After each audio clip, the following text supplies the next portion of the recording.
Bonjour, dans cette vidéo je voudrais compléter et essentiellement terminer le cours de relativité générale en traitant les exemples que je n'ai pas eu le temps de traiter dans le cours.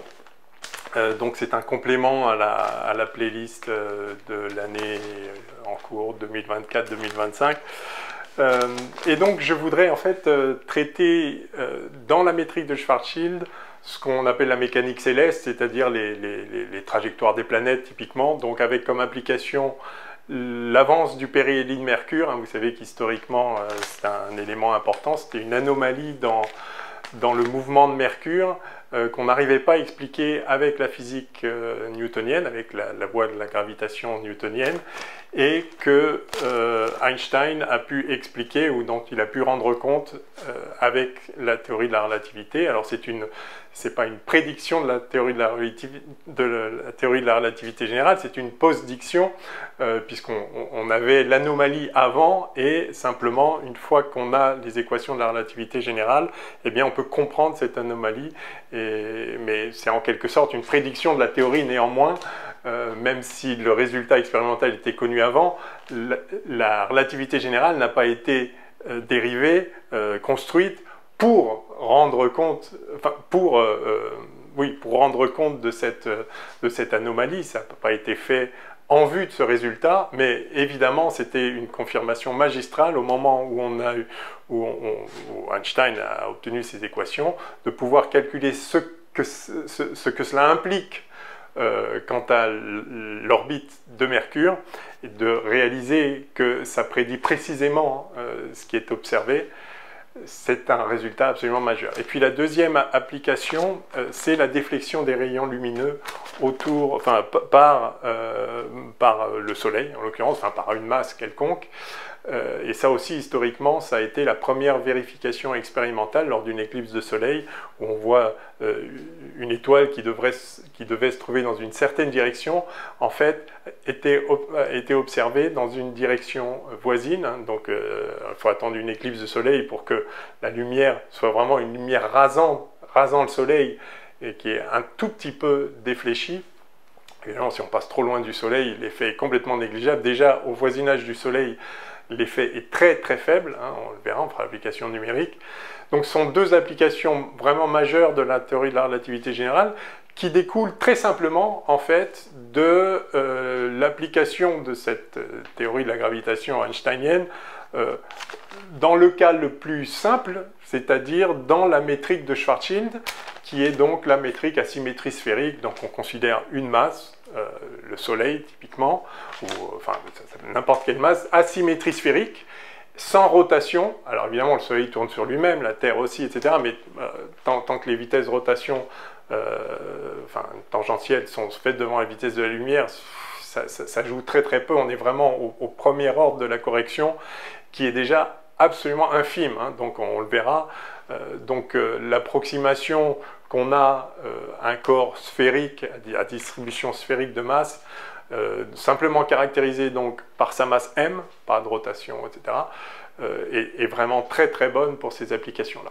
Ok, donc j'ai mis plein d'équations au tableau pour nous éviter d'avoir à faire le calcul. Alors, on ne va pas s'en servir, c'est pour ça que je les écris. Non, je les écris pour vous montrer ce qu'on pourrait faire.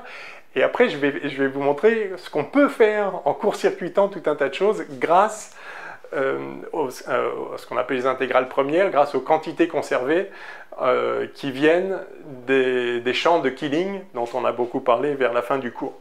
Alors, je vous ai rappelé ici la métrique de Schwarzschild, donc l'unique métrique stationnaire à symétrie sphérique, qui se trouve être également statique, donc avec dans une carte particulière, évidemment la métrique est ce qu'elle est, l'espace-temps est ce qu'il est, on peut implémenter la symétrie sphérique, qui fait partie de l'hypothèse de l'espace-temps en l'occurrence. On peut l'implémenter via des variables r, θ, phi, où on fait apparaître ici essentiellement la même chose que ce qu'on a en physique euclidienne en fait, donc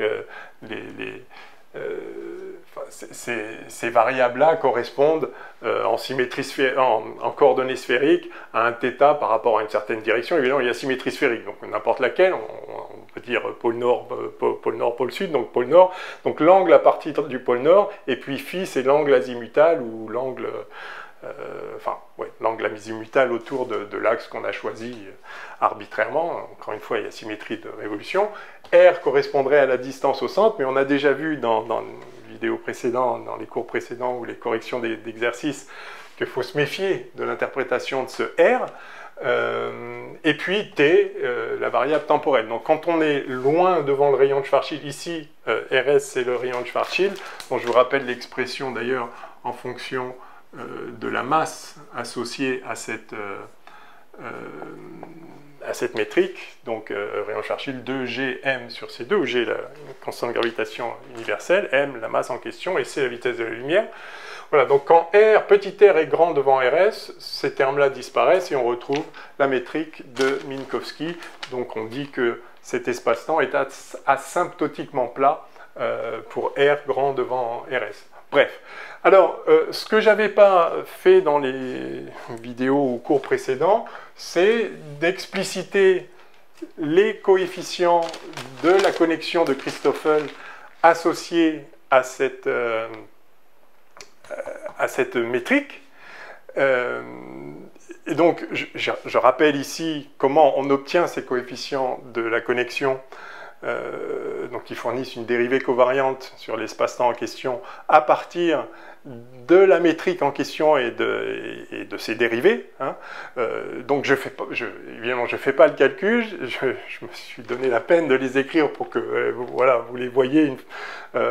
C'est intéressant de voir ce que ça donne. Donc, j'ai écrit ici tous les coefficients qui sont non nuls, tous les autres sont nuls. Donc vous avez par exemple le coefficient gamma t tr, qui est évidemment gamma t rt, ça c'est la symétrie normale, qui est aussi moins gamma r r r, équivaut ça. Bref, on voit que ces coefficients s'expriment évidemment, hein, c'est des dérivés de tous les coefficients ici. Ils s'expriment en fonction de R, enfin, ils dépendent de R et de RS, et puis il y a θ qui intervient aussi, hein, puisque c'est présent dans les coefficients ici. Voilà, donc voilà les coefficients non nuls.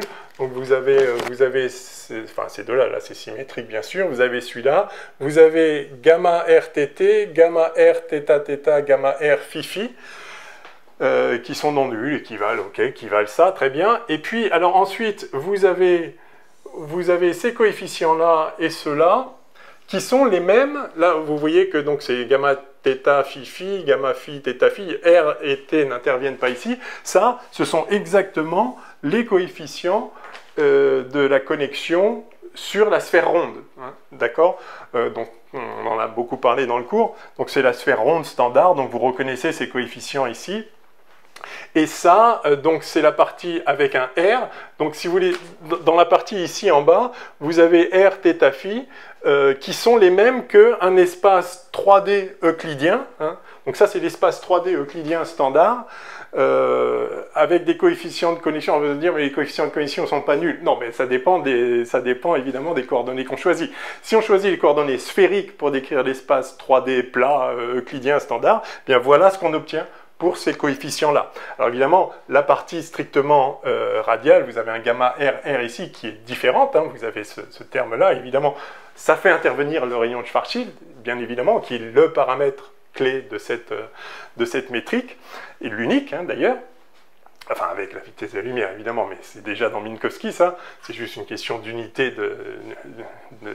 du temps par rapport à l'espace, donc ça c'est rien, mais donc vous avez ce paramètre qui intervient, mais donc pour les coefficients qui mêlent la partie spatiale, enfin la partie radiale ici, radiale il faut mettre des guillemets, mais enfin à l'infini ça correspond à la coordonnée radiale ordinaire, radiale et temporelle, donc on a ces coefficients là.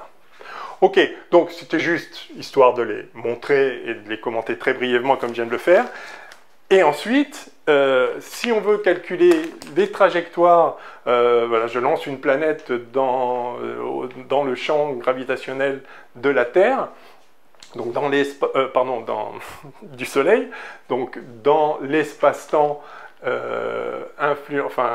dont la géométrie est dictée par la présence du Soleil considéré comme une masse à symétrie sphérique, etc., je résous les équations, les équations du mouvement d'un corps libre, c'est l'équation géodésique. Hein, c'est vraiment le cœur de la relativité générale.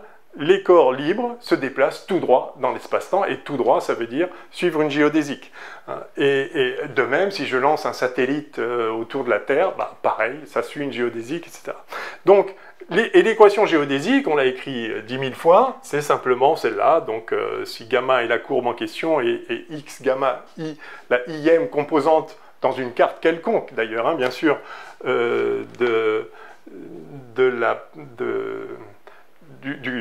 du corps considéré le long de sa ligne d'univers. Donc il faudrait que je mette ici, si j'exprime gamma dans la même carte, eh bien voici l'équation géodésique. Alors, quand on fait ça avec les coefficients de la connexion associés, ou symbole de Christoffel si vous voulez, associés à la métrique de Schwarzschild, et que j'écris les équations géodésiques, l'équation de la géodésique dans cette même carte, donc ici avec coordonnées T, R, θ, phi, ça me donne donc 4 équations, parce qu'il y a 4 composantes évidemment, mais à 4 dimensions, et voilà les équations en question. Donc c'est un peu surtout celle-là, la celle en R, elle est, il manque un égal 0 ici. Donc j'implémente simplement l'équation géodésique. Donc sur le temps, ça me donne ça. Sur R, ça me donne ça. Enfin, le temps quand on est à l'extérieur. Sur la variable T, ça donne ça. La variable R, la variable θ, la variable phi, où lambda, ici, est le paramètre le long de la ligne d'univers, le long de la géodésique. Ces points-là, c'est des D sur des lambda, justement. Alors si on a affaire à une particule massive, on peut paramétrer avec le temps propre. En fait, plus exactement, la trajectoire, la ligne d'univers d'un corps libre est une géodésique, au sens de autoparallèlement transporté, etc., si elle est paramétrée par son temps propre, ou une fonction affine du temps propre, qui reste un temps propre.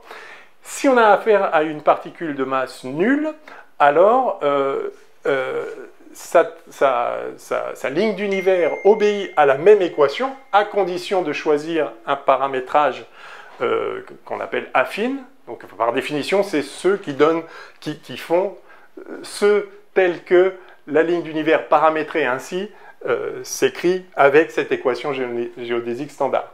Alors, on ne peut pas dire que c'est le temps propre, il n'y a pas de temps propre pour une particule de masse nulle, mais n'importe quelle transformation affine d'un paramétrage qui fait que la ligne d'univers obéit à cette équation, fait que, dans ce nouveau paramétrage, transformé affinement par rapport au premier, l'équation est encore la même. C'est évident, il y a simplement invariance de cette équation par changement de paramétrage affine. Donc, c'est pour ça qu'on parle de paramètres affines. Mais donc, masse nulle ou pas masse nulle, dans tous les cas, voilà l'équation géodésique donc, qui définit la ligne d'univers des particules. Alors évidemment, quand on voit ça, c'est aussi pour ça que je voulais l'écrire, quand on voit ça, on se dit, oulala, ça va être vraiment, vraiment l'enfer, hein, parce que là, vous avez donc c'est l'équation du second ordre, d2r sur d lambda 2, mais vous avez des dr sur d lambda, des dθ sur d lambda, tout ça est mêlé, hein, vous avez des dr sur d lambda fois des θ sur d lambda. Résoudre ça, on sent bien que c'est un peu compliqué, mais fort heureusement, il y a des quantités conservées. Et exactement comme en physique newtonienne, où on court-circuite beaucoup, bien souvent, en utilisant la conservation de l'énergie et la conservation du moment cinétique, les quantités conservées du problème, ça nous évite d'avoir à résoudre les équations du mouvement. F égale ma, voilà. Enfin, ou m dv sur dt égale f. Et donc, de la même façon, on ne va pas résoudre les équations du mouvement, l'équation géodésique en l'occurrence. On va se servir de ces quantités conservées associées aux champs de Killing, comme on l'a vu dans le cours. Et les champs de Killing, on l'a aussi vu dans les vidéos précédentes, il y a deux champs de Killing ici, qui d'ailleurs sautent aux yeux, qui sont le champ D sur D T, qu'on note, qu'on peut noter K, et le champ d sur d phi, qu'on note souvent S, tout simplement parce qu'aucun des coefficients de la métrique, dans cette carte-là, ne dépend de la coordonnée t ou de la coordonnée phi. Donc, on est assuré que ces champs de vecteurs, sur l'ensemble de la variété espace-temps, sur l'ensemble de l'espace-temps, sont des champs de Killing. Et à chaque champ de Killing est associée une quantité conservée, et donc on va s'en servir. Voilà, donc je vais effacer tout ça. Je m'étais donné du mal pour l'écrire. En principe, j'ai pas fait d'erreur en recopiant. Hein, c'est pas compliqué à faire, hein. Il faut le faire une fois dans sa vie. J'avais calculé ces coefficients une fois juste pour me faire la main. Je vous assure, quand on fait ça, ça donne ça. Enfin, sauf si j'ai fait une erreur en recopiant, mais voilà. Et puis les équations géodésiques. Après, c'est très simple, hein. Là, simplement, vous voyez, vous avez d de t sur d lambda 2 plus ici, vous avez ici plus gamma t rt. Donc deux fois dt sur d lambda fois et gamma t rt, le voilà. Donc plus deux fois ça, dt sur d lambda, dr sur d lambda. Et effectivement, ce terme-là, c'est deux fois celui-là. Oui, là, j'avais mis puissance moins 1. Donc vous voyez, après, c'est trivial, hein. Une fois que vous avez les coefficients de la connexion, écrire les équations de géodésique, il suffit de vous remettez les termes là-dedans, et c'est réglé. Après, résoudre les équations, c'est une autre affaire. Donc on ne va pas résoudre les équations, mais il y a une remarque quand même, il est utile de voir ça. Il y a une remarque qui est intéressante, c'est de voir que, ce qui est évident par symétrie, mais c'est bien de le voir aussi algébriquement, donc on va considérer une trajectoire d'une planète, d'un corps libre quelconque, soumis simplement à la gravitation dans la métrie de Schwarzschild, donc un corps libre au sens de la relativité générale. On va le considérer dans le plan équatorial pour ce champ, enfin pour ces coordonnées. Donc on a pris une certaine direction qui définit l'angle θ. Et donc on se met dans le plan équatorial avec θ donc égale pi sur 2. Si vous faites θ égale pi sur 2, qu'est-ce qui se passe? Bon, bah, le sin θ vaut 1, ok, très bien. On démarre avec θ point égale 0, c'est-à-dire on le lance dans le... Enfin, la vitesse initiale, si on veut, est dans le plan équatorial. C'est-à-dire ça ne va pas vers un pôle. Alors ça, c'est important de comprendre, c'est assez évident, mais c'est important de comprendre, c'est complètement général. Hein. On a l'air de se restreindre, mais non, en fait, quel que soit l'endroit d'où vous partez, et quelle que soit la direction dans laquelle vous lancez le corps initialement, enfin c'est sa vitesse initiale, si vous voulez, à l'instant que vous considérez comme initiale, quelle que soit la position et la direction de la vitesse initiale, vous pouvez toujours choisir un θ tel que ce point-là soit dans le plan équatorial et tel que la vitesse soit dans le plan équatorial. Hein. Simplement par symétrie, vous pouvez toujours vous débrouiller pour que ce soit le cas. Hein. Donc il n'y a aucune perte de généralité à supposer ça. Donc voilà, donc on va traiter le mouvement le plus général, mais donc on va démarrer dans le plan équatorial, c'est-à-dire on va choisir le système de coordonnées de telle sorte que la vitesse initiale, enfin que le corps soit initialement dans le plan équatorial avec une vitesse initiale dans le plan, avec θ point égale 0. Alors si on fait ça, ce que vous voyez, c'est que, enfin θ point, donc des θ sur des lambda. Donc vous avez ça qui est nul du coup, et puis vous avez cos θ qui est nul, si θ égale pi sur 2. Donc tout ça c'est nul, ok? Tout ça c'est nul, donc vous avez d2θ sur d lambda 2 qui vaut 0, par conséquent vous avez θ point qui est constant. Mais justement il vaut 0. Donc ce qui fait qu'il reste égal à 0, et donc si θ point, donc θ ne change pas, et donc ces trucs-là restent égaux à 0. Hein. Enfin, c'est habituel, hein, et il se passe exactement la même chose en physique newtonienne, mais c'est juste pour voir que si le mouvement est initialement équatorial, il ne tient qu'à vous de choisir des axes pour qu'il le soit, alors il le reste. Autrement dit, les trajectoires gravitationnelles en physique newtonienne, c'est bien connu, mais en relativité générale aussi, de fait, sont planes. D'accord? Donc, vous démarrez avec une position et une vitesse qui définissent un plan. J'aurais peut-être pu le dire comme ça si ce n'est pas évident pour vous, la non-perte de généralité. vous lancez, donc vous avez une position initiale et un vecteur vitesse initiale, ça, donc vous avez un rayon vecteur et une vitesse, ça vous définit un plan. Si vous dites que ce plan, c'est le plan équatorial, c'est-à-dire vous prenez l'axe qui définit θ orthogonal à ce plan-là, bah ça y est, vous avez les conditions initiales équatoriales et vous savez que le mouvement va se faire intégralement dans ce plan-là. Bon, c'est assez évident. Pour des raisons de symétrie, c'est-à-dire que s'il devait sortir du plan, pourquoi il sortirait d'un côté plutôt que de l'autre, puisqu'on est complètement symétrique. Donc c'est complètement évident symétriquement, mais algébriquement, ça se voit aussi évidemment. Bon, c'était une longue introduction, donc je vais effacer tout ça, je vais peut-être laisser un petit peu la métrique de Schwarzschild, ça fait pas de mal de l'avoir sous les yeux, mais maintenant, donc, on va traiter voilà, la mécanique céleste en métrique de Schwarzschild, c'est-à-dire regarder les trajectoires des corps libres, donc en chute libre, c'est-à-dire suivant des géodésiques dans cette métrique. Alors, je l'ai dit, pour ne pas résoudre les équations du mouvement, les équations géodésiques, on va se servir des quantités conservées, et donc vous vous souvenez que lorsqu'on a un vecteur de Killing, K de composante Kmu, si vous voulez, dans une certaine carte, on a la quantité Kmu Vmu qui est constante, où Vmu sont les composantes, dans la même carte évidemment, du vecteur vitesse de la géodésique. Donc ça se conserve le long d'une géodésique, bien sûr. Hein, et donc, le vecteur vitesse, alors si on est dans la carte ici, t, r, θ, phi, bah, simplement, par définition, c'est ça va être dt, pardon, oui, enfin, ça va être,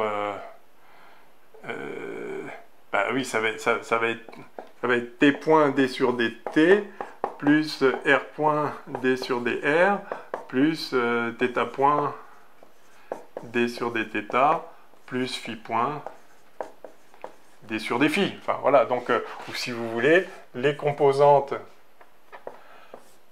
dans la base naturelle associée à cette carte, donc la base de ces vecteurs-là, c'est simplement donc t point, r point, θ point, phi point.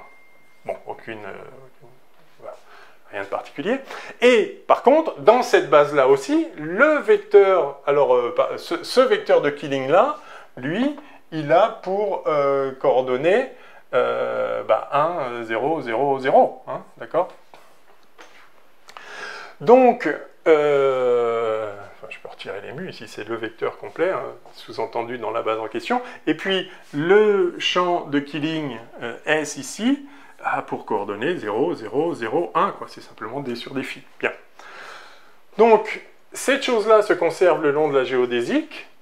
Eh bien, comment ça s'écrit? Ça veut dire que ici, donc, alors, la quantité conservée associée à ce champ de Killing, on l'appelle généralement énergie, la quantité conservée liée à l'invariance par translation dans le temps, enfin, ça c'est l'ancien langage, mais disons, à l'existence du champ de Killing d sur dt, cette quantité conservée, on va la noter E, alors plus exactement, c'est de l'énergie par unité de masse, ou l'énergie spécifique, on dit parfois, hein, puisque évidemment la masse de la particule ne joue pas ici, hein, donc c'est pas étonnant que, enfin, dans l'énergie, cette énergie ne peut pas faire intervenir la masse, enfin, bon, bref, en tout cas, peu importe, écrivons-le, donc c'est Kmu Vmu, donc c'est simplement G mu nu, Kmu Vnu, hein, d'accord? Donc ici, il n'y a que la composante T, et donc ça va être GTT,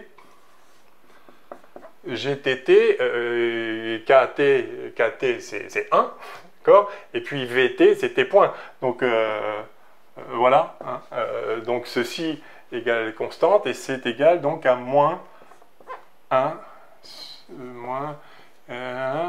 C2 T point. Voilà, ce truc-là est constant. Donc cette chose va se conserver. Vous voyez, on a, bon, ok, une première chose qui est fixée comme ça. Et puis, donc ça, à chaque fois, ça c'est d sur d taux, d'accord? dt sur d taux, ou d lambda.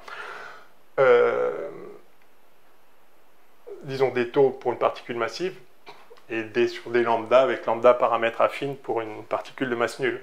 Et donc, la grandeur conservée associée à ce champ de Killing, bah, typiquement, c'est le moment cinétique, hein, associé à la symétrie de rotation autour de phi. Donc, on va le noter L. Et donc, on a L qui vaut, qui vaut de la même façon G, donc ici, il y a phi égale 1, donc G phi phi, phi point, ce truc-là. Donc, ça va faire, alors, et G phi phi, c'est R2. On se met donc sin θ égale 1, donc ça va faire R2, bah R2 phi point. Voilà, tout simplement. Ok, donc voilà deux grandeurs conservées. Alors on reconnaît le moment, effectivement le moment cinétique, le moment angulaire. Le moment angulaire, vous voyez, alors pour un, enfin, je dirais newtonien même, hein, vous vous rappelez, M R vectoriel V, où V égale R, enfin, donc R phi point, R θ point quand on est en coordonnées polaires, donc on est dans un plan, hein, donc coordonnées polaires, c'est enfin, R θ, mais là ici la coordonnée c'est pas θ évidemment, c'est phi, donc ça c'est R phi point, donc on a bien M R2 phi point, enfin phi point sur la composante U phi orthogonale à R, hein, donc on reconnaît évidemment, c'est la même chose, c'est juste par unité de masse, hein, ici. C'est le moment. Donc, on recolle très bien avec, à ce qu'on connaît en physique newtonienne. Simplement, voilà, le formalisme de la relativité générale, à partir des champs de Killing, nous indique que le long des géodésiques, ces deux quantités sont conservées. Et ça va être extrêmement précieux. Alors, je peux effacer ça maintenant. Puisque on va... Alors, je vais faire plusieurs choses. Je vais vous montrer de manière générale l'équivalent de l'équation newtonienne, enfin de la résolution newtonienne des orbites keplériennes. Donc là, quelles sont les orbites gravitationnelles, puis on va le traiter de façon générale, puis on l'appliquera, on l'appliquera à Mercure après. Alors, comment je voulais vous montrer tout ça. Ok, donc ça c'est bon, ça c'est bon. Ok. Ok. Alors, oups. Alors, oui, la dernière chose que je voulais voir, c'est donc justement distinguer le cas particule massive, particule de masse nulle. Simplement, donc, pour une particule massive, si on paramétrise sa ligne d'univers par le temps propre, on sait par définition que sa vitesse, la norme de sa vitesse, donc G mu nu, U mu, U nu, si U est la vitesse de la particule, ça c'est égal à moins C2.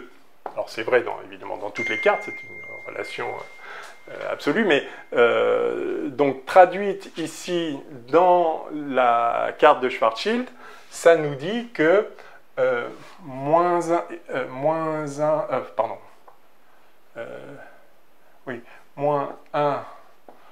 Rs sur S, C2, donc T point carré, plus 1 sur 1 moins Rs sur R, R point carré, plus R2 θ point carré, plus...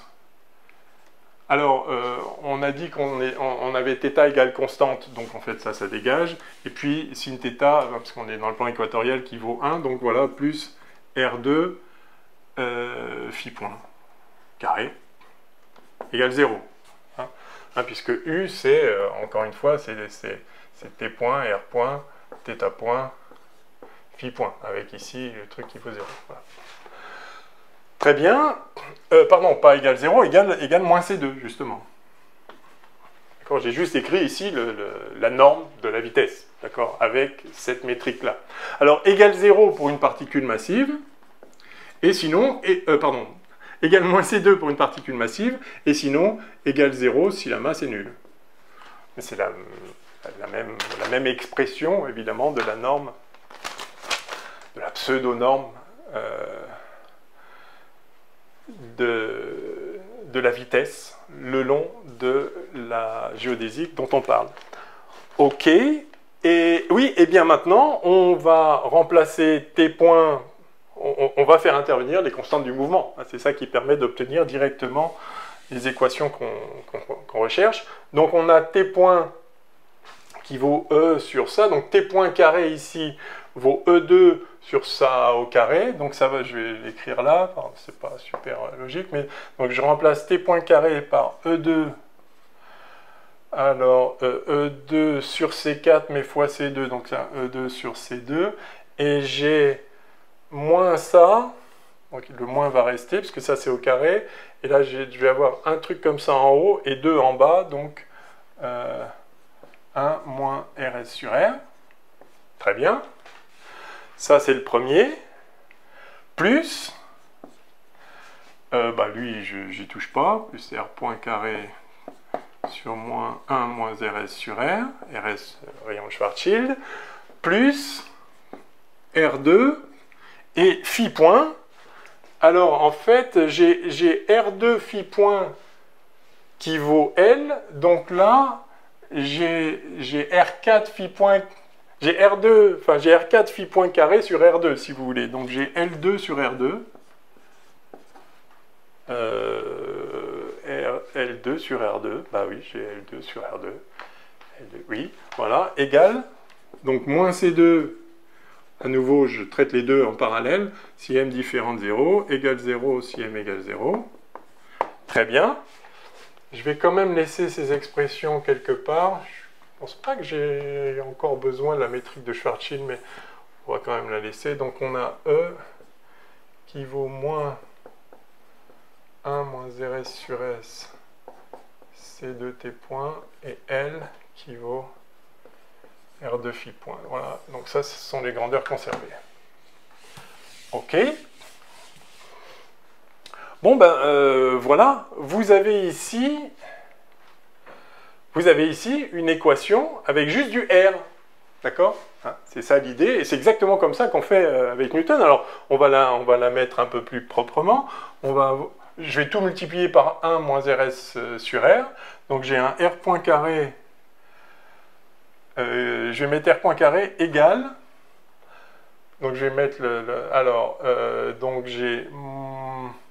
je vais lui mettre lui de l'autre côté, ça va faire E2 sur C2. OK. Ça, c'est déjà parti. Donc ensuite, plus C2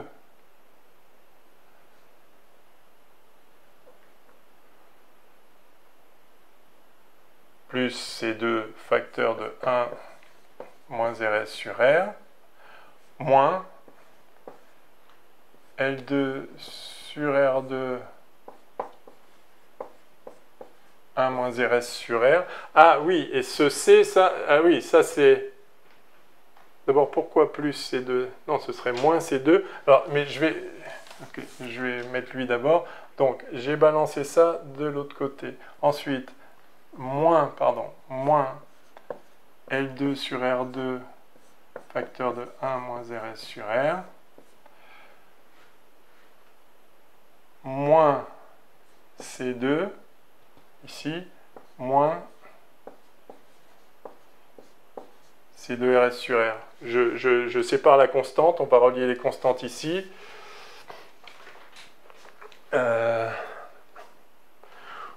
Oui.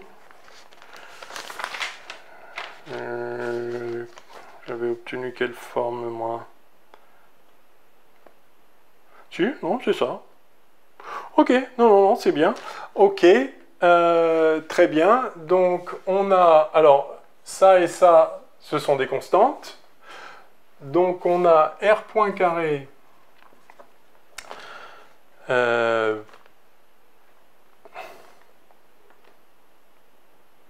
Ah oui, oui, d'accord, pardon, j'avais laissé de l'autre côté, ça change pas grand-chose, c'est juste pour faire apparaître une forme agréable. Bon, pardon, je remets L2 sur R de l'autre côté. Écoutez, je vais écrire la manière dont je l'avais fait ici. Donc j'ai... oui, et alors on peut s'amuser à mettre un demi ici. Oui, alors, ok, je vais le mettre directement sous la forme qui m'intéressait pour l'analogie que je veux mettre en lumière. On peut écrire ça comme ça. Voilà. Ceci est vrai, à condition donc que, avec ce V effectif là, qui ne dépend que de R, hein, donc ça c'est une constante, 0 si vous voulez, donc c'est simplement, du coup j'ai mis 1,5, donc c'est 1,5 de E2 sur C2 moins C2, donc sur 2 aussi. Et j'ai ici un potentiel effectif qui est donc ce terme-là divisé par 2 plus celui-là divisé par 2. Et donc ça fait... Alors je l'ai appelé potentiel effectif, on va dire pourquoi tout de suite. Donc ça fait ça sur 2R2 moins GM L2 sur C2 R3. Alors j'ai des GM ici... les GM viennent du rayon de Schwarzschild, dont je vous rappelle qu'il vaut 2 GM sur C2. Hein. Donc, alors, vérifions ça ensemble. Donc, la constante, on est content, on la laisse là. Donc, ça, c'est... On s'en fiche, c'est une constante. Hein. Donc, 2 sur C2 moins C2. OK, très bien. Et ensuite, donc, on a ce terme-là, ah ben c'est ce terme-là, RS, puisque, oui voilà c'est ça, ok. Donc ça là, c'est égal à GM sur R, justement. On croit que c'est une flèche, tiens maintenant. GM sur R, ok, hein, parce que c'est ça, voilà. Donc fois C2 sur R, ça donne ce terme-là. Ce terme-là, il y a un problème de signe. Ah, il est là le signe, je suis sûr que vous avez hurlé devant la vidéo, parce qu'il y avait... C'est moins C2 facteur de 1 moins RS sur R. Donc moins C2 plus machin. Et quand il va de l'autre côté, ça donne bien ça. Ok, donc pardon, c'est toujours difficile de...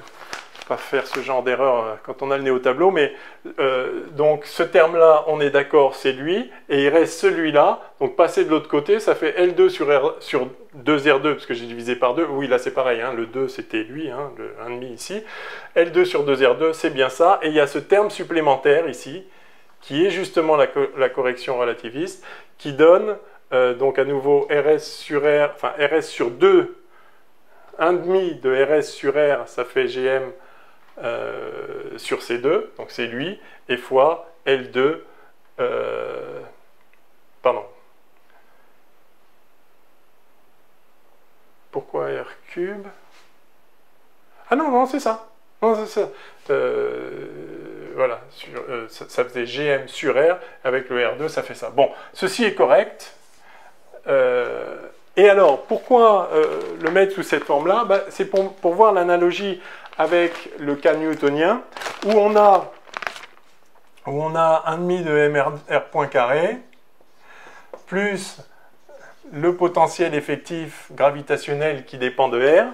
Alors, potentiel effectif, vous savez, on se met dans le référentiel tournant, et on a le potentiel gravitationnel qui est celui-ci, plus le potentiel centrifuge, en quelque sorte, hein, qui est répulsif, qui est cette partie-là, hein, qui est le fait qu'on se place dans le référentiel tournant, hein, puisqu'on a éliminé ici la variable phi, hein, donc on est dans le référentiel tournant, et donc ce terme-là intervient, donc la variable phi est remplacée par la constante qui se conserve, qui est le moment cinétique, et donc on a un potentiel de la force centrifuge vu du référentiel tournant. Revoyez votre cours de mécanique newtonienne, de mécanique céleste newtonienne standard, vous voyez ce terme apparaître trivialement.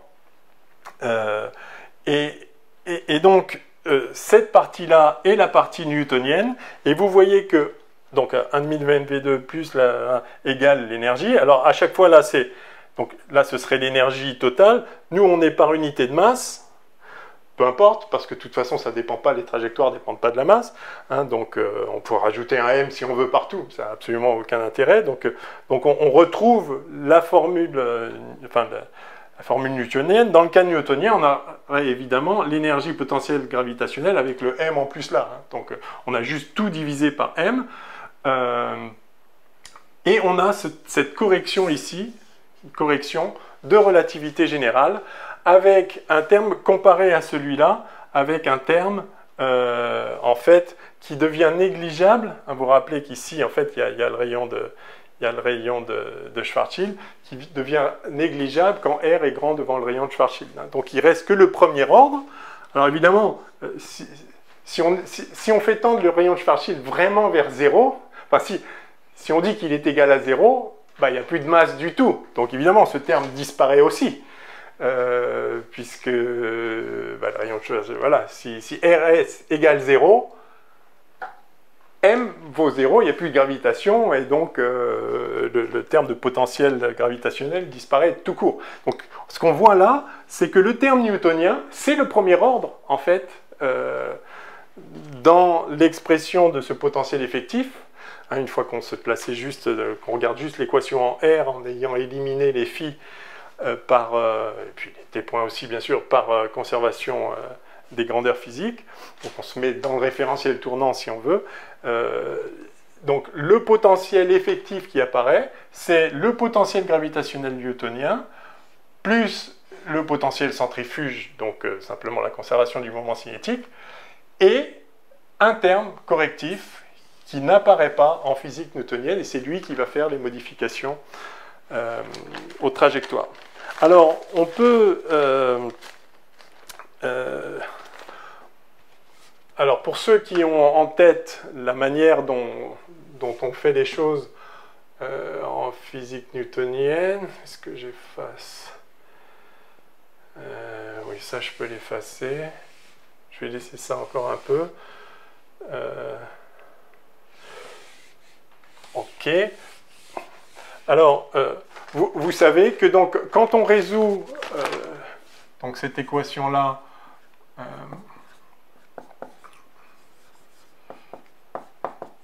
égale constante, égale l'énergie. Hein, donc l'énergie par unité de masse, si vous voulez, je l'avais noté comme ça. Là aussi, c'est le potentiel par unité de masse. Avec ici, donc, moins Gm sur R plus L2 sur 2R2, la partie newtonienne. Ça se résout et on obtient, donc c'est le truc classique, il faut passer, on pose U égale 1 sur R, on a une équation plus facile à résoudre en U, donc en 1 sur R, et on trouve l'orbite keplérienne. Hein. Vous savez qu'on trouve qu'à la fin, on a R qui s'écrit comme P sur 1 plus E cos θ, enfin cos phi ici, θ étant l'angle polaire dans le plan, ici c'est phi. Voilà, on obtient une solution comme ça. Alors ça dépend des conditions initiales évidemment. Vous avez le paramètre de la conique, vous avez l'excentricité de la conique, et puis, enfin voilà, ça c'est juste la solution de cette équation. C'est ce qu'on fait en L1 en cours de mécanique. Si vous omettez ce terme-là, vous restez newtonien et vous obtenez ça avec les expressions en fonction des conditions initiales. Et alors, graphiquement, vous avez, je pense, aussi l'habitude de voir graphiquement comment ça se passe. Vous avez, donc vous pouvez représenter, donc ça c'est devenu un mouvement, encore une fois, à une dimension, parce qu'on est dans le référentiel tournant, en quelque sorte, on a éliminé phi, et donc vous pouvez représenter, en fonction de R, ce potentiel effectif qui contient le potentiel gravitationnel moins Gm sur R, en newtonien moins G grand M, petit m sur R, mais peu importe le petit m, c'est juste un facteur multiplicatif partout, hein, puisque le moment cinétique aussi hein, fait intervenir M. Enfin bon, bref. Voilà. Donc vous avez ce terme-là qui est le potentiel gravitationnel, et vous avez ce qu'on appelle parfois la barrière centrifuge, en 1 sur R2, mais avec un signe plus ici, hein, qui est un truc comme ça, décroît comme ça en 1 sur R2, et alors quand on fait la somme, suivant les grandeurs initiales, ça dépend ça dépend du rapport entre le moment cinétique, c'est-à-dire à quelle vitesse vous lancez le corps en fonction de la distance. Donc ça dépend des paramètres initiaux. Vous avez typiquement quelque chose comme ça. Ce qui est certain, c'est que dans tous les cas, c'est dominé à grand R, donc ici c'est 0, hein, donc ce potentiel effectif est dominé à grand R par le terme en 1 sur R, parce que le terme en 1 sur R2 s'écrase beaucoup plus vite, donc on récupère le mouvement purement, le potentiel purement gravitationnel à grand R. Par contre, à petit r, on est dominé, quoi qu'il arrive, le 1 sur R2 ici diverge beaucoup plus vite que le 1 sur R, négativement, et donc c'est bien le 1 sur R2 qui l'emporte, ce qui fait que, quoi qu'il arrive, si vous avez un L qui est non nul, évidemment s'il est nul, pour avoir un L nul, il faut lancer la particule, ou la planète, ou ce que vous voulez, ou le satellite, directement vers le centre de masse. Hein, c'est-à-dire que, parce que sinon, dès qu'il vise à côté, il y a un moment, angulaire, un moment cinétique qui n'est pas nul. Donc, à moins que vous lanciez directement droit vers le centre, auquel cas vous allez l'atteindre. Sinon, si vous lancez un peu à côté, si c'est ça le centre d'attraction, si vous avez une condition initiale qui passe un peu à côté, vous allez avoir un truc comme ça, quoi. Alors, suivant l'énergie que vous mettez dedans, soit vous allez avoir une orbite fermée, une ellipse, soit une parabole, soit une hyperbole, suivant les conditions initiales. Hein. Mais dans tous les cas, vous n'allez pas pouvoir arriver en R égale 0. Et ça se voit sur ce potentiel effectif-là. Encore une fois, je fais des choses que normalement vous connaissez bien, sinon c'est juste l'occasion de les revoir, mais suivant l'énergie que vous mettez, donc ça c'est le potentiel, d'accord, pour un L donné, c'est le potentiel effectif. Et maintenant, suivant l'énergie que vous mettez, s'il y a peu d'énergie dans le mouvement, dans la trajectoire, si vous voulez, par exemple vous êtes là, eh bien vous voyez que donc si ça c'est votre niveau d'énergie, l'énergie se conserve, donc vous allez avoir une oscillation entre l'énergie cinétique, l'énergie potentielle, etc. Là c'est la partie purement radiale, hein. Il y a en plus l'énergie cinétique de rotation, mais tout ça est encodé dans la conservation du moment cinétique, parce qu'une fois que vous avez R, je ne l'ai pas dit, mais une fois que vous avez R, vous en déduisez phi. Là vous avez R en fonction de phi, vous pouvez avoir en paramétrisant R en fonction de t, du temps propre, mais en newtonien, du temps universel, et vous avez à ce moment-là, vous tirez phi en intégrant L sur R2. Hein, essentiellement, vous avez un phi de t, donc vous avez un R de t, un phi de t, vous avez la trajectoire, et donc c'est là que vous trouvez que c'est une ellipse ou une parabole, enfin une conique, c'est Kepler. Donc, qu'est-ce que j'ai? Oui, donc si vous avez une énergie comme ça, vous voyez que vous avez un rayon maximal, parce qu'évidemment, l'énergie cinétique est toujours positive, vous ne pouvez jamais aller en deçà de la valeur de l'énergie potentielle. Donc là, vous avez un R max, je vais noter R+, et puis ici, vous avez un R-, donc là, c'est l'apogée, le périgée, ou la félie, le périhélie, etc. Donc vous avez un mouvement ici qui est un mouvement elliptique. Voilà, avec une extension maximale et une extension minimale, comme ça, voilà. Ok. Maintenant, si vous augmentez l'énergie, alors l'ellipse va être voilà, de plus en plus, pour un L donné, de plus en plus excentrique. Et puis, il y a un moment, si vous avez l'énergie 0, alors ça dépend de la normalisation, hein, c'est une constante, peu importe. Hein, là, vous avez la possibilité d'aller jusqu'à l'infini. Tandis qu'ici, là, vous étiez limité par votre énergie par rapport à l'énergie potentielle. Donc là, vous pouvez aller à l'infini, c'est le mouvement parabolique. Si vous avez encore plus d'énergie, vous pouvez venir par là, mais vous allez rebondir ici sur la barrière centrifuge. Hein, donc c'est ça, et vous repartez. Et vous voyez que vous ne pouvez jamais atteindre 0. Ok.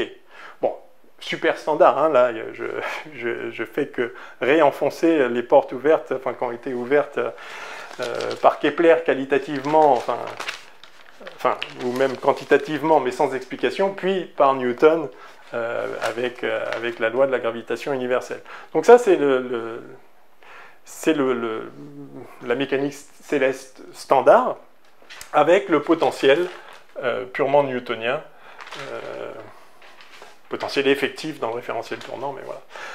Je crois qu'il n'y a pas grand-chose d'autre à dire. Donc, encore une fois, notez bien qu'il n'est pas possible, quoi qu'il arrive, sauf si vous avez L égale 0, auquel cas ce terme-là n'est plus là. Hein, donc, vous avez juste le potentiel gravitationnel. À ce moment-là, vous allez tomber au centre. Mais sinon, si vous ne visez pas droit sur le centre, vous n'irez pas au centre. Vous allez... Alors, le truc, c'est qu'en pratique, après, votre corps gravitationnel, lui, il a un certain rayon. Donc, si votre rayon d'approche minimale, il est plus petit que le rayon du corps, ah oui, vous allez vous écraser dessus, bien sûr. Mais si vous aviez vraiment juste la masse centrale ici, alors vous allez dire, ça fait un trou noir. Oui, en physique newtonienne, ça ne fait pas de trou noir. Vous avez une masse, vous la mettez où vous voulez, d'accord? Et à ce moment-là, à moins de viser pile dessus, vous n'allez jamais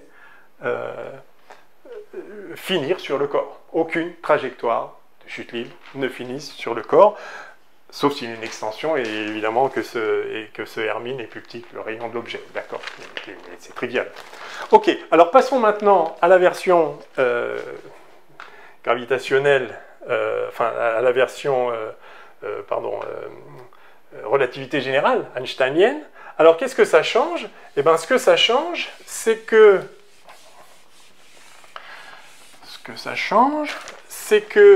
en plus de ce terme-là, vous avez celui-là.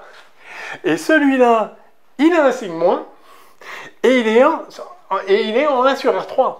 Donc il va, lui, tuer celui-là, mais lui, il va tuer celui-là, à petit r, avec un signe moins. Et ça change tout. Alors, on va le refaire. Donc on a le terme newtonien, en moins Gm sur R, ou Gmm sur R, mais bon, voilà, je supprime les R, je fais tout par unité de masse, si on veut, ça ne change rien. Donc ensuite, vous avez toujours, bien sûr, la barrière centrifuge, enfin, l'équivalent de la barrière centrifuge, un truc... Donc ça, c'est le L2 sur 2R2, avec la même expression que dans le cas newtonien. Et vous avez en plus un truc qui fait en 1 sur L3, alors je ne vais pas trop, en 1 sur R3 avec le signe moins, donc qui rebique vers le bas. Donc je ne vais pas trop surcharger le plot, mais grosso modo, ça vous fait un truc. Alors là, donc tout dépend de la force relative entre les deux, bien sûr. Hein, c'est toujours pareil. Donc, ouais, tout dépend du L que vous mettez. Si vous mettez un L égale 0, ok, ça fait ça, vous avez droit sur le corps, ok, très bien. Si vous mettez... et après, bon, oui, tout dépend d'où vous démarrez, à quelle vitesse azimutale, etc. Donc, il y a différents cas possibles. Et donc, dans tous les cas, ça l'emporte. Donc, ça va faire un truc du genre... comme avant, mais à un moment, ça retombe. Poum. Vous voyez ce genre de choses. Mais alors après, c'est assez clair, hein, enfin, j'espère. Après, ça dépend. Si ce terme-là est très grand, il va tuer le truc newtonien plus tôt. Vous voyez? Alors, et puis, il pourrait même faire des trucs un peu comme ça, puis à un moment, s'il est trop grand, il y aura même plus d'orbite. Ah oui, ce que j'ai pas dit dans ce truc d'avant, c'est que si vous êtes en bas du potentiel, enfin vous le savez, juste parce que je vais en dire un mot là, hein, donc le potentiel effectif newtonien, il est comme ça. Hein, donc je dis, si vous avez une certaine énergie, vous avez un truc elliptique ici, de plus en plus excentrique, puis la parabole. Évidemment, si vous êtes exactement là, alors vous êtes à l'équilibre. Toujours, on parle que du mouvement radial. Pendant ce temps-là, ça tourne, c'est une orbite, ça tourne autour du corps, mais on s'est mis dans le référentiel tournant. Donc vous avez R qui égale constante, et là c'est simplement l'orbite circulaire, d'accord, hein, donc R égale constante, hein, tout simplement, parce qu'ici c'est R, d'accord. Donc là, de la même façon, vous avez une orbite circulaire ici, là aussi. Vous avez aussi des orbites elliptiques, avec un R+, et un R-, quoi. Hein.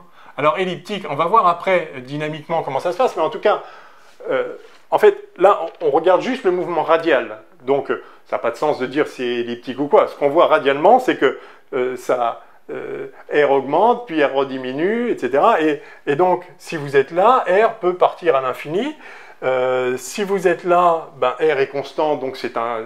Enfin, d'une façon ou d'une autre, ça fera un cercle, hein, parce que je ne sais pas à quelle vitesse ça tourne autour, enfin, mais le mouvement suivant R, il est à R constant, quoi. Voilà, donc l'orbite est circulaire de toute façon, etc. Et là, ce que vous voyez, c'est qu'ici, vous n'avez pas d'orbite circulaire possible, en fait.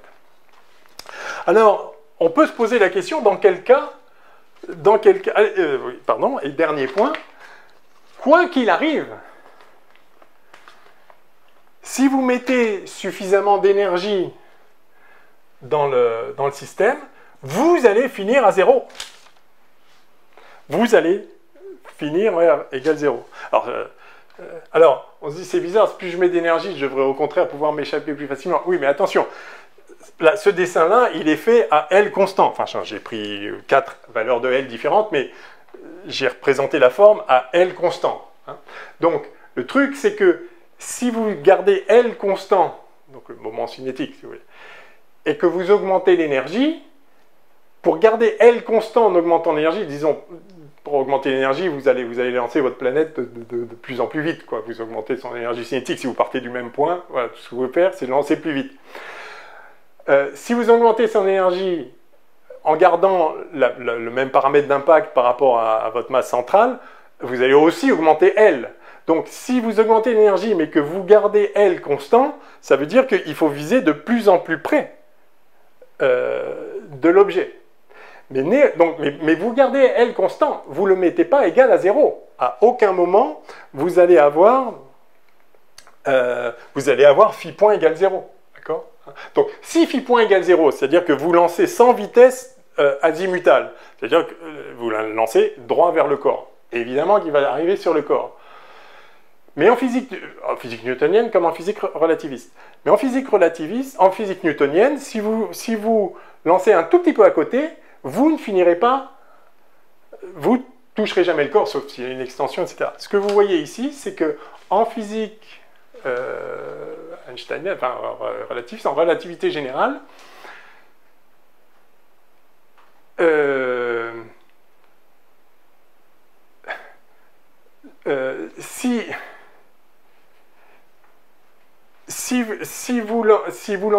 quel que soit L, si vous lancez l'énergie est suffisamment grande, donc si vous visez suffisamment près du point central, du cœur du champ gravitationnel, eh bien, vous allez finir en R égale 0, c'est-à-dire vous allez être capturé par le trou noir, c'est-à-dire vous allez, même s'il est ponctuel, c'est ça que je voulais dire. Évidemment, s'il y a une extension, c'est déjà le cas, vous lancez un corps sur Terre, il va toucher la Terre, sauf si, enfin voilà, sauf si vous lancez vraiment très très fort, mais si vous ne lancez pas assez fort, il va toucher la Terre. Si, dans le cas gravitationnel, vous allez pouvoir être capturé, enfin, capturé au sens où vous allez finir sur R égale 0. D'accord ? Ce qui n'arrive, encore une fois, jamais en physique newtonienne, si la masse était ponctuelle. Bon, je sais pas, j'insiste un peu là-dessus, c'est pas forcément, enfin, c'est rien de si extraordinaire, c'est plus pour faire réaliser qu'en physique newtonienne, vous pouvez, en principe, puisque Newton parle de points matériels, donc en physique newtonienne, vous pouvez en principe avoir une particule ponctuelle, enfin, toutes les particules élémentaires, enfin, les points matériels sont d'extension 0, et donc en principe, gravitationnellement, vous ne pouvez jamais finir sur le corps, sauf si vous visez droit sur lui. En physique, en relativité générale, si. Bon, c'est qu'une anecdote, hein. J'ai passé beaucoup trop de temps à expliciter ça, mais quand on commence à expliquer, je m'étais dit que c'était pas très clair, bref, du coup j'ai passé du temps. Mais en tout cas, voilà ce qu'il en est. Alors, il y a une dernière chose que je voulais faire sur ce plot. Donc vous voyez, hein, c'est la même équation, hein. Vous avez vraiment R point carré plus un potentiel effectif, alors 1,5 si vous voulez, enfin bref, plus un potentiel effectif qui ne dépend que de R, qui est égal à une constante. Donc c'est très facile en fait, hein, c'est à résoudre, simplement, alors en tout cas numériquement, alors analytiquement on sait le faire quand il n'y a que ces deux premiers termes, c'est ce qu'a fait Newton, et ça donne des coniques, Okay. Quand il y a d'autres termes, là, en l'occurrence la correction relativiste, il y a un terme en S sur R3, c'est plus compliqué à faire, enfin analytiquement ça ne le fait pas, mais on peut le mettre dans une machine, c'est pas un problème en soi. Hein. La mécanique céleste d'une particule considérée comme une particule test, c'est-à-dire qu'elle-même n'influe pas sur la géométrie de l'espace-temps. Donc vous avez un corps central qui vous fait une métrique de Schwarzschild, et ben, calculer les trajectoires, vous voyez qu'on n'a pas besoin de résoudre les équations de la géodésique. On a ici accès à des propriétés importantes des trajectoires, des propriétés qualitatives importantes. Est-ce que oui ou non, il y a une orbite circulaire stable quelque part, hein. Voilà, simplement sans résoudre donc les équations du mouvement, les équations géodésiques, mais en utilisant les quantités conservées, donc exactement comme on le fait avec Newton. Donc, alors, justement, la dernière question que je vais me poser ici, c'est est-ce que, enfin, à quelles conditions on a une orbite circulaire stable? C'est-à-dire qu'on peut se poser là, et puis ça tourne, donc ça fait une orbite circulaire. Sachant que dans ce cas-là, évidemment, il y en a une là. Dans le cas où on est comme ça, là, c'est-à-dire que ce terme-là n'est pas suffisamment grand pour faire remonter le truc à temps avant que celui-là ne domine et tire tout le monde vers le bas, vers le centre, si je peux dire. C'est une question intéressante à se poser. Dans quel cas on a une orbite circulaire stable? Alors c'est très simple.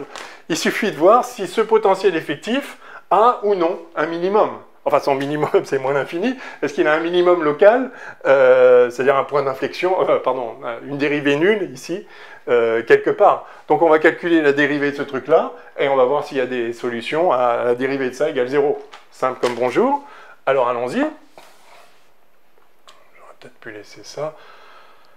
Bon, je le redessinerai s'il faut. Je dérive ça, ça va pas être trop compliqué, hein, j'espère. Alors, donc 1 sur R, donc ça me fait Gm sur R2, hein, moins 1 sur R2, je retire le sigma ici. Moins, alors il y a un 2 ici, donc il s'en va, donc moins L2 sur R3, plus, moins 3 machin, donc plus 3, Gm L2 sur C2 R4 égale 0. Hein, ça c'est la condition D de V effectif sur dr égale 0. Et ben voilà, on multiplie tout par R4 et ça va nous faire une équation du second degré. Donc si je multiplie tout par R4, j'ai ici Gm R2 moins, alors je vais tout diviser par Gm, donc je vais R2 moins L2 sur Gm R plus, donc j'ai divisé par Gm plus 3 L2 sur C2 égale 0. Et là, si on n'a pas tout oublié du collège, on doit pouvoir résoudre cette équation du second degré, enfin du collège, peut-être du lycée, soyons généreux. Ok, à quelles conditions il y a des racines? Il va falloir que le discriminant soit positif. Alors B2 moins 4AC, d'accord. Donc B2, L4 sur G2M2, moins 4, moins 4, donc moins 12, L2 sur C2, et ça on veut que ce soit positif, c'est-à-dire, je vais diviser par L2, donc ça veut dire que j'enlève les L2 ici et je n'en ai plus que 2 là, donc ça veut dire que L est plus grand que racine de 12 Gm sur C2.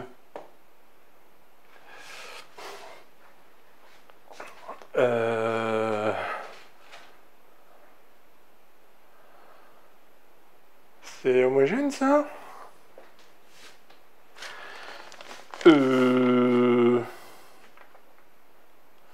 Non, GM sur C. Oui, oui, d'accord, c'est mieux. Voilà. Je vérifie ça.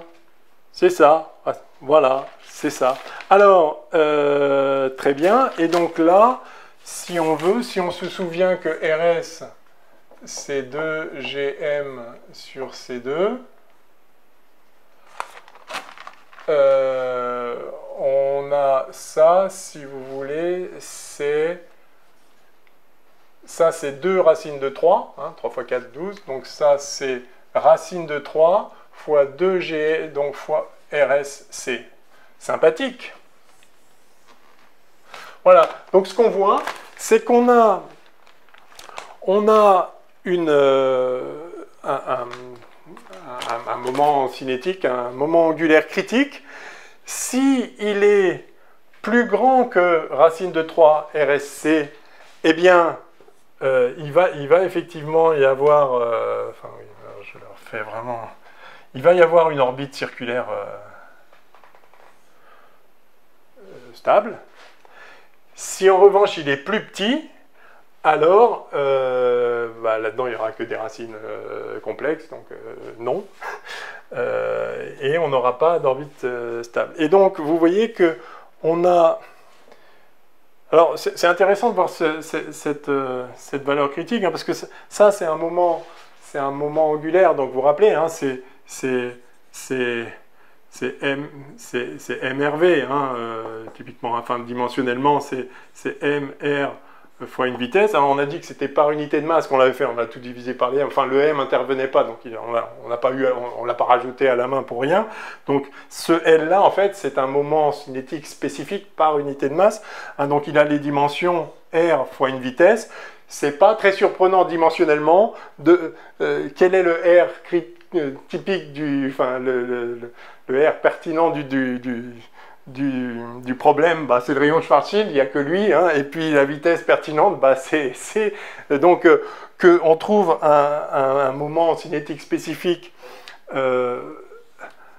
critique qui soit en RSC, bah, c'est un peu évident, on aurait pu le dire tout de suite en fait, hein, que cette grandeur-là doit jouer un rôle d'une façon ou d'une autre. Alors c'est racine de 3 fois ça, bon, ok, mais bon, c'est toujours bien d'avoir...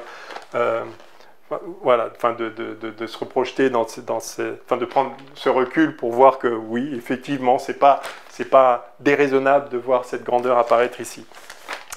Alors, qu'est-ce que je voulais dire de plus? Oui, alors évidemment, on peut maintenant regarder dans le cas critique, donc quand on est à cette valeur critique là, que vaut le rayon de l'orbite? Alors attention, on dit qu'elle est stable. En réalité, donc c'est le moment où ici, c'est la dernière fois qu'on a, quand L diminue, on est de moins en moins, enfin, c'est de moins en moins creux là. Et il y a un moment, c'est plat, et puis après, il n'y a plus du tout de dérivée nulle ici. Donc en fait, c'est pas réellement stable, c'est semi-stable si vous voulez. Puisque si on va par là, après on tombe. Hein. Donc en fait, ça correspond. Alors ça, enfin, d'un point de vue astrophysique, c'est pas inintéressant, hein, puisque donc on parle de, alors c'est ce qu'on appelle le ISCO. Vous avez un trou noir, par exemple, qui accrète de la matière, hein, donc la matière qui tombe petit à petit. Et puis, donc, la matière elle peut avoir une orbite circulaire comme ça. Donc, simplement, dans le disque d'accrétion, c'est-à-dire que la matière tombe vers le trou noir, bah, vous avez les particules qui s'entrechoquent. Enfin, disons, il y a des petites interactions qui font que, petit à petit, ça va... quand ça pousse vers l'extérieur, ça fait un truc un peu plus excentrique. Quand ça pousse vers l'intérieur, enfin, voilà. Donc, il y a du mouvement, si vous voulez, un petit peu radial, qui se fait de façon lente, mais petit à petit, il y a des pertes d'énergie, et donc ça tombe petit à petit, mais ça reste, s'il n'y a pas de choses violentes, vous savez, le disque enfin la matière qui migre progressivement dans le disque. Alors, trou noir ou pas trou noir, hein, c'est un phénomène classique, hein, vous avez un corps central et de la matière qui est autour, et donc ça va former un disque, donc simplement, alors pourquoi il s'aplatit? Simplement par force centrifuge, c'est-à-dire que vous avez la gravitation qui attire la matière vers la matière, mais donc vers le centre, il y a cette force-là qui n'est pas compensée, tandis que la matière qui attire par là, vous avez la force centrifuge qui vous repousse. Donc typiquement, enfin n'importe quoi fait un disque, n'importe quoi qui s'effondre lentement finit par faire un disque. Et donc vous avez la matière qui tombe vers le corps central, trou noir ou pas, encore une fois, qui tombe tout doucement, donc ça vous fait un disque. Et simplement dans le cas d'un trou noir, il y a la dernière orbite stable, la dernière orbite circulaire stable, donc ça s'appelle ISCO, ça veut dire innermost, donc le plus à l'intérieur, innermost stable, même si c'est marginalement stable, mais enfin jusqu'à y être pile, c'est stable, et ça tombe tellement doucement que c'est R plus epsilon et c'est stable, donc bon, on l'appelle comme ça en tout cas. Innermost stable circular orbit. Donc c'est l'orbite circulaire stable la plus centrale, hein, et après on peut plus, bref. Donc ça s'appelle un ISCO, et donc la question c'est, ok, quel est le rayon de cette orbite circulaire stable, la dernière orbite circulaire stable? Alors faisons-le, puisqu'on a l'équation qui donne le rayon. Donc ça, c'était la condition pour qu'il y ait des solutions réelles. Mais les solutions en question, elles valent ce qu'elles valent. Elles valent quoi? Je crois qu'on sait résoudre les équations du second degré. Donc le R ici, alors vous avez un R plus moins si vous voulez, qui vaut donc moins B sur 2A, donc L2 sur 2GM. Donc vous retrouvez ici le rayon de Schwarzschild fois C2, mais plus ou moins la racine, alors ça va être aussi 1 sur 2 ici, la racine du discriminant. Mais justement, dans le cas limite, le discriminant vaut 0, donc en fait, c'est ça. C'est ça le rayon minimal de l'orbite. Tout simplement. Enfin, le rayon de l'ISCO, de l'orbite circulaire stable limite. Hein. Alors, eh bien, ça fait combien ça? Si L, donc on se place à la limite, d'accord? On va dire L critique. Eh bien, je remplace L par ce que ça vaut, et donc là, j'ai quoi? J'ai 3 RS carré C2 sur 2 GM. Mais GM sur C2, 2 GM sur C2 d'ailleurs, c'est RS. Donc ça, c'est 3 RS carré sur RS, et donc c'est 3 RS. Et ça, c'est effectivement un résultat bien connu des astrophysiciens. Le rayon de l'ISCO, de la dernière orbite stable, c'est 3 fois le rayon de Schwarzschild. Alors, des fois on dit on ne peut pas s'approcher plus que 3 fois le rayon de Schwarzschild. Enfin, évidemment, on peut s'approcher, on peut traverser l'horizon.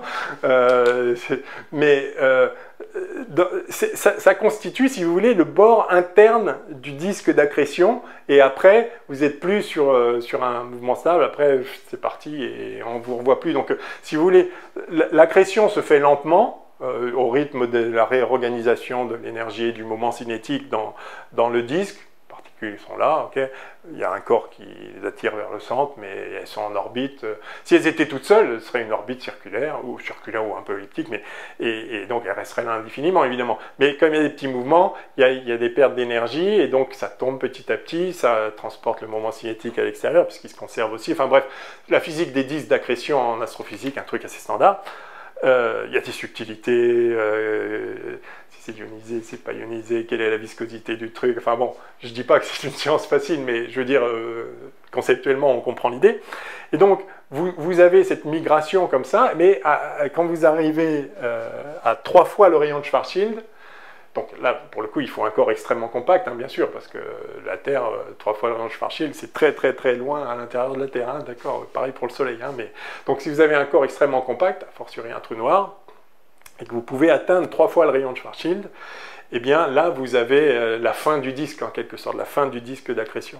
Bon, c'est un détail qui n'est pas directement de la relativité générale, mais enfin, c'est une application de ces choses-là. Alors, quelle heure est-il? Parce que, oh là là, il est tard. Comme d'habitude, je pensais passer moins de temps là-dessus. Donc, je referai une vidéo. Pour faire quoi? Pour faire l'avance du périhélie de Mercure et la déflexion de la lumière au voisinage du Soleil. Et là, ça devrait être plus rapide. J'ai passé un peu plus de temps là, à discuter, enfin, essentiellement, c'est voilà, comment traduire. Donc ça, c'est la vitesse. Ça dit juste, enfin, c'était ce truc-là. La vitesse des particules vaut moins C2 si elles sont pas massives. Si elles ont une masse, pardon. Si elles ont une masse nulle, ce sera égal à 0. Et le point clé de tout ça, c'était que pour faire cette mécanique céleste gravitationnelle, enfin, en relativité générale, il n'y a pas besoin de résoudre les équations du mouvement. Je les avais écrites sur le premier tableau. Vous voyez que c'est un peu l'enfer si on veut faire tout avec les coefficients de Christoffel, etc. Mais si on tient compte du fait, qui est un fait incontestable, que vous avez des champs de Killing, D sur dt, et D sur dφ, et qu'à ces champs de Killing, pour une trajectoire en chute libre, pour une trajectoire libre, vous avez des quantités conservées qui sont ça, eh bien, vous pouvez éliminer là-dedans le t point, le phi point, et vous ramener à une équation simplement sur R, qui est exactement de la même nature que l'équation que vous aviez en physique newtonienne, simplement avec un potentiel qui a les deux mêmes termes que ce que vous avez en newtonien. Donc c'est bien l'approximation, c'est pas par hasard que ça marche si bien, hein, Newton. Vous avez les deux termes newtoniens, plus ce terme de correction. Alors c'est pas le premier terme de la correction, c'est le terme correctif, il n'y en a pas d'autre. Alors il n'y en a pas d'autre pour une symétrie sphérique, enfin, dans la métrique de Schwarzschild. Mais néanmoins, c'est une... Donc, c'est une équation exacte en métrique de Schwarzschild. On n'a pas fait de développement limité à ce stade-là. Hein. Voilà. Et donc, alors, ça se résout.